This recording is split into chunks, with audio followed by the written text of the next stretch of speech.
Hey,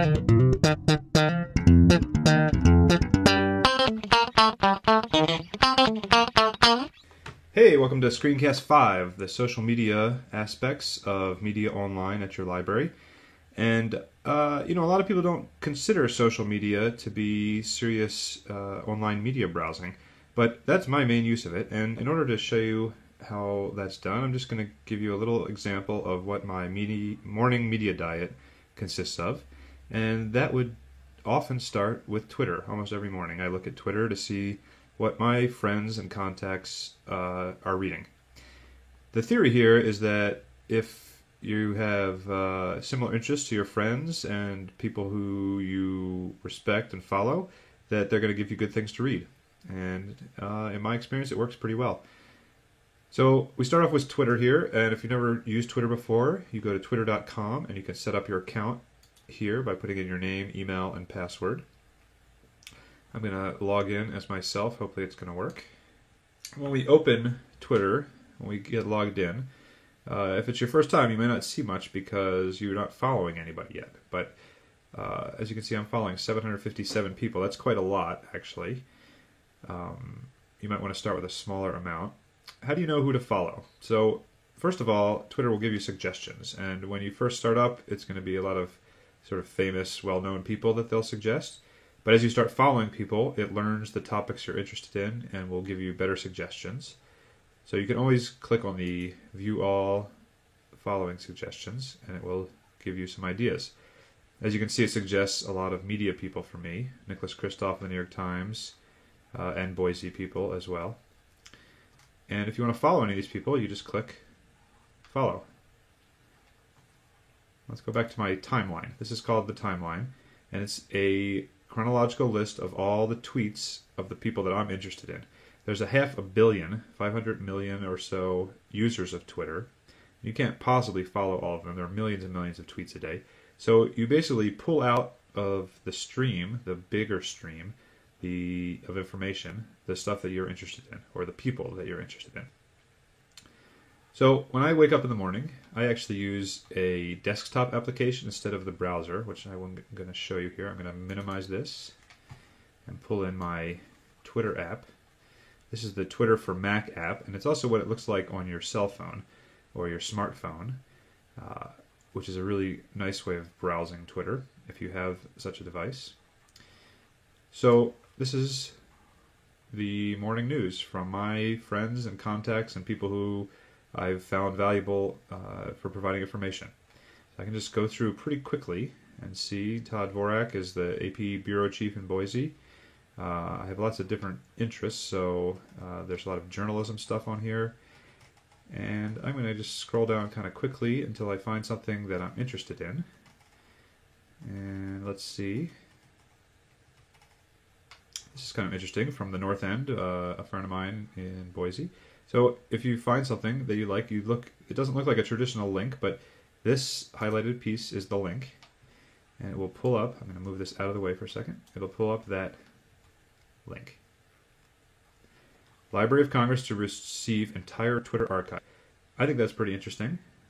Dave in the North End thought it was interesting. He sent it out on his Twitter feed, and all the people that follow him, which is quite a lot, some of them clicked on it and read this article. So Library of Congress thinks that the Twitter archive is significant enough and interesting enough that they're going to figure out a way to archive it. So that's cool. I'm going to close this article. Well, I'll leave it open for 1 minute. Let me just show you. Since I thought that that was an interesting piece, I am going to retweet it. Now there's two options for retweeting. You can retweet something, which means just send out exactly what the other person said, and that's like an endorsement of it, saying, yes, you should read this. I can also make a comment. I don't really have anything to say. I like what he said, so I'm just going to retweet it, and click retweet. And then when I pull up go back to this Twitter page, we can click on the new tweets. Let's see, go to my profile. You can see that I have retweeted by Nathaniel Hoffman, this piece of information. Now all the people who follow me, who may not be the same people who follow North End, will will see this information. There's another piece that I tweeted yesterday from the Boise Weekly, and I'm going to pull that up for you right here. And I thought this was an excellent article about about the debate between insurance companies and a patient and a doctor. And so I wanted to share that with my friends. So there's several ways to do that. Most media sites, as we've seen, have a little retweet button. So you can just click right here, and it pops up a little screen. It already knows because I'm signed in. It knows who I am, and gives me a suggested tweet message. So from Boise at Boise Weekly means it's the Boise Weekly's account, a headline, and a link. And then I can just tweet from here, and it will go to my account just like normal. So that's one way to do it. If you're reading articles online, there's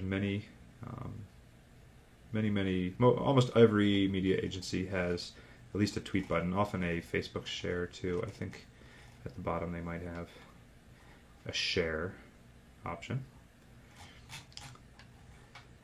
Another way I can do this is I use a service called Bitly, and it's this little icon here. It won't be on your browser unless you've installed it, which you can do by going to bit.ly. And this pops up a little bookmark. I wanted to show you this for another reason. It's a good way, if you're using public computer terminals, you can't bookmark things because they're not your computer, but you can save them as a Bitly bookmark, and they call it a bitmark. And what it does is takes the headline and a version of the link. They shorten the link so that's not this long. See how long the link is here? A nice short link. And then you can add a note to it. So it's a interesting take. Okay. I spelled it wrong, but that's okay. And then I can share it here to my Twitter and Facebook accounts if I like. I've already done that, so I won't do it right now. But that's another way to share things. Now, besides retweeting, we could also reply, which means send a note back to North End. I haven't mentioned, but you're limited to 140 characters, so it's a very short messaging system. And originally it was designed as to message back and forth between people. People have found other applications for Twitter, like sharing links and having conversations, broader conversations than just with friends. So I could write back to Dave and say, hey, thanks for sending me this. I don't think I'll do that right now. But I want to show you another thing. There's something called hashtags in here, and I'm looking here. Here's a tweet I sent 23 hours ago yesterday when I was working on an earlier draft of this. Coming soon, an Idaho-based online media literacy course from Lilly.org, ID Media Online.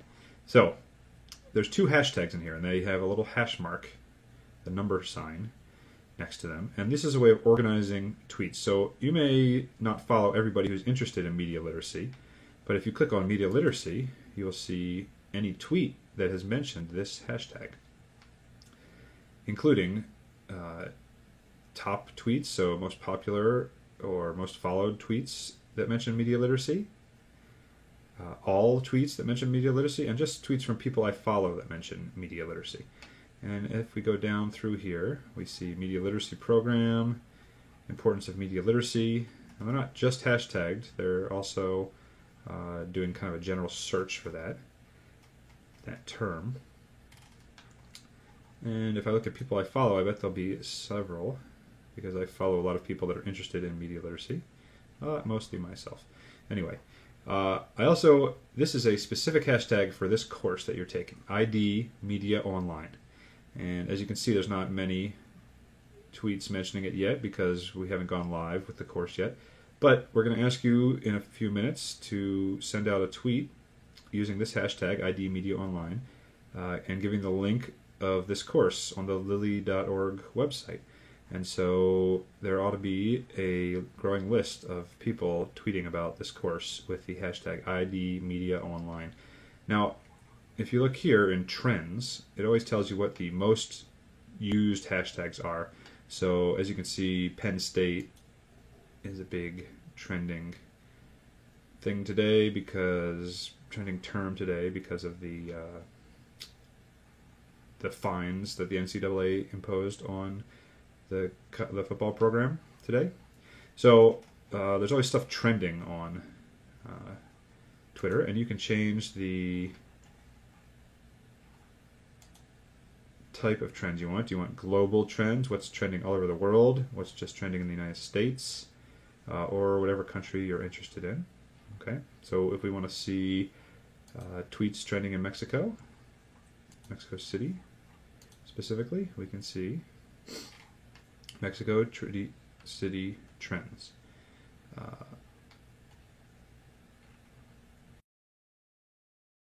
That's a very interesting use of Twitter also. I just want to show you quickly these other menus here. Connect menu shows you people who have followed you recently or tweeted to you. So, mentioning my Twitter handle, Paleo Media.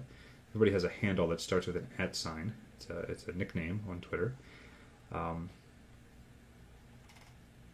And people who have retweeted you as well. And then Discover is a good way to find, again, new people who to follow, and just really interesting articles that are rising to the top of Twitter, being retweeted a lot or getting a lot of attention on Twitter. You can also use the search button here, so I can put in Idaho and do a search for any tweet that mentions Idaho. And as you can see, it gives me some people, including Governor Butch Otter, the Idaho National Lab, Fish and Game, University of Idaho, the Idaho Statesman, Congressman Raul Labrador, and the Department of Commerce. These are Idaho-centric tweeters that you could follow. And it also gives me tweets that mention Idaho. So that would be useful. Useful way to also find people to follow. One more way to find people to follow would be to go to somebody like Governor Otter, go to his full profile, and you can see who the governor follows. You can go to following, and let's see his list of followers. So we can see he follows his wife, Lori Otter. I think I should follow Lori Otter, so I'm going to click following, and now she will turn up in my timeline. This is a good way to go through other people's lists. It kind of feels like snooping, but Twitter is a public social network, and this is a great way of building your following and follower lists. Often when you follow somebody, they'll follow you back, so maybe Lori Otter will follow me in the near future. Jesse Bonner, I already followed Jesse. She's an AP reporter here in town, a friend of mine. The Idaho counties. So the governor follows a lot of political and, Bardonnais, local establishments. Some of these folks you may recognize, some not. And, sometimes you might want to follow a random person and just see what they're up to. Here's Mike Simpson, Congressman Mike Simpson. So that's Twitter in a nutshell. The best way to get used to it is just to fool around with it. Nobody will get mad if you make mistakes, and it's a pretty fun and useful tool.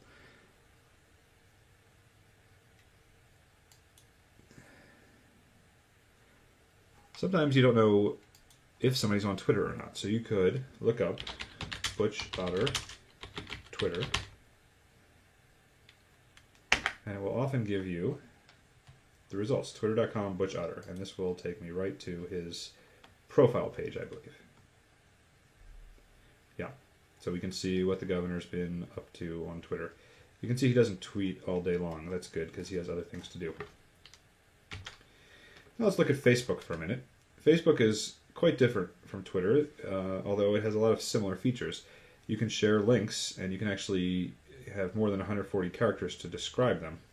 So this is our Libraries Linking Idaho page, Lily, which you could like on Facebook. It's called Liking. You can see we have 130 likes here for the library page. And we use this to put out information about lily.org and what the Idaho libraries are up to. So, for example, do you know someone studying to become a nurse or CNA? They can find health information on lily.org. So, this is called a Facebook page, and lots of businesses and organizations have their own pages where you can keep track of them, you can show your support for them, and they can use them to provide information, sometimes commercial and sometimes non-commercial information. I want to show you one more thing. The major use of Facebook still is personal profiles. So I'm going to show you my personal profile, Nathaniel Hoffman. And I use this to, just like with Facebook, share links and stay in touch with friends. And so I just want to show you the privacy settings are right here. If you click on the arrow in your profile, privacy settings, it gives you very succinct information on every time you share something. It could be public, or if you click on the little arrow here, it could be shared with just your friends or certain friends or individuals. You can control who sees what you post. You have to be conscious of this and careful, and when you're sharing sensitive information, make sure you know who can see it. So you can go through these privacy settings on Facebook and figure out how to share in the most responsible manner. If you look at the end of this course, we have a list of suggested links, including a link on how to tweak your Facebook privacy settings. Just log out here. I want to show you, if you don't have a Facebook account, how to make one. If you just go to facebook.com, I think I can delete all this part, it will give you a way to sign up. Okay? Now, Facebook is a really excellent way of keeping in touch with friends, and often your old friends will show up who maybe you forgot that you knew, but Facebook remembers or figures out, based on your social network, who you went to high school with and college and who you might have worked with in the past. So it can be really interesting in that way. That's just a very brief introduction of how to use Twitter and social networks specifically for finding media and news links. There's a lot of practice it takes to get used to it. Why don't you go back to our lesson and see if you can share some links on one of the social networks of your choice. We've got one more screencast coming, and we'll see you then. Thanks for watching.